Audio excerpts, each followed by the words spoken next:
Hi, I'm Patrick David, your host of Valuetainment Weekly, and today I want to talk to you about the mistakes startup entrepreneurs make when it comes down to negotiating.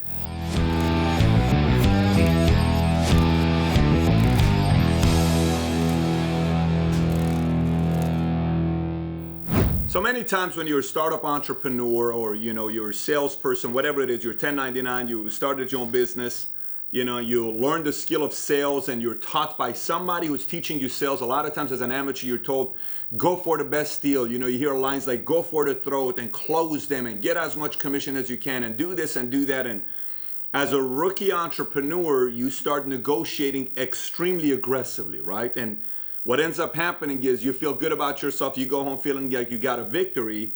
But there's something else taking place that you don't know about. I've learned this from my life and from my own personal mistakes over the years on what is really the proper way of doing this. And I learned later on when it comes down to negotiation, okay? When two people are involved in a negotiation or three people are involved, if one person wins, one person loses, that's not proper negotiation, because what'll take place is the person losing will probably not do business again with the person winning. Now, on the flip side, when is a good negotiation good? When it really, you say, well, this was a pretty good deal. It's either when both are happy about the deal or when both are not happy about the deal. Let me explain. Two could say, you know what, I'm not really happy about the deal. The other person can say, I'm not really happy about the deal. That means nobody really got the shorter end of the stick. They both worked on a number or something, and there is a compromise. They're not necessarily disappointed because the other person took advantage of them. They're just not happy that the deal wasn't the best deal they got, right? Or they both walk away and they say, I got the best deal possible. Let me kind of give you an example of, the difference maybe of a Jerry Buss or a Jim Buss, right? Jerry Buss, expert, he built the team, he did what he did, and what mistakes maybe Jim Buss makes, so you can kind of get an idea about negotiation. Look at Jerry Buss. Jerry Buss had Pat Riley come up to him and say, you know what, New York Knicks offered me $8-point-something million. What do I do with them? And Jerry's like, I can't afford to pay you $8 million. You got to do what you got to do, right? And, Shaq comes back and he says, I want $28 million. I want $22 million. You're in, Jerry says, I can't, I'm not going to pay you that because I'm going to go more with Kobe than I am with you. And sometimes when you do that short term, you take a hit, but long term, you win. After Pat Riley came Phil Jackson.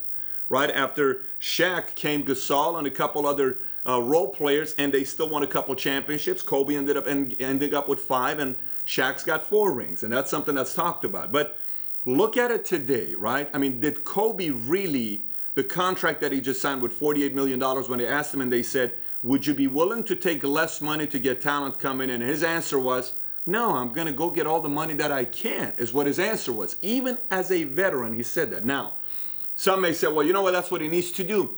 Not if you want to win a championship. If it's purely for money, I understand. But if you want to win a championship, it's not going to happen. And so Jim Buss may have given him the money. Would Jerry Buss have given him the $24 million a year? I highly doubt it. I think 16, 17, maybe 18. I don't see Jerry giving $24 million. He would have said, listen, you can still retire a Laker, but we're not paying you the $48 million. You can go to the Bobcats or, somebody else, they'll give you the contract. So then you look at a story like the Miami Heat. You hear LeBron James wanting to go to Miami Heat. Dwayne Wade's champion. He's already got a ring. LeBron doesn't. They bring Pat Riley. Pat Riley talks to Wade, says take less money. Dwayne takes less money. He makes Bosh come over. He makes LeBron come over. 3 years later, they win 2 championships. But why did that happen? Because Pat Riley is not a startup negotiator. Pat Riley has been around. He's willing to sit down and talk to everybody. And you know what this ended up doing for Dwayne Wade, by the way? He lost money initially, but you know how he made a lot of money?